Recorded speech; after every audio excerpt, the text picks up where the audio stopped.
6 சுவைகளை கொண்ட ஒரு மாங்காய் பச்சடி.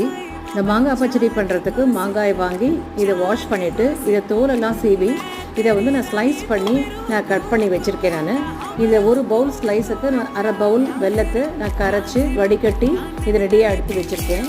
இப்போ வானலியில் 2 டேபிள் ஸ்பூன் எண்ணெய் விட்டு கடுகு, சீரகம், உளுத்தம்பருப்பு, காஞ்ச மிளகாய், கருவேப்பிலை இதெல்லாத்தையும் தாளிச்சிட்டு அதை ஸ்லைஸ் பண்ணி வச்சுருக்க மாங்காயம் போட்டு ஒரு பெரட்டி விட்டுட்டு ஒரு அரை ஸ்பூன் மஞ்சள் பொடி, கொஞ்சமாக இதுக்கு தேவையான உப்பு, 2 சிட்டிகை இதுக்கு பெருங்காயம் இதெல்லாத்தையும் போட்டு வதக்கி விட்டு இந்த மாங்காய் குக்கார அளவுக்கு மட்டும் தண்ணியை விட்டு இதை குக் பண்ணிடணும். சீக்கிரமாக வெந்துடும் மாங்காய். இப்போ என்கிட்ட இருந்து வேப்பம் பூவை நான் கொஞ்சம் க்ரஷ் பண்ணி போட்டிருக்கேன்.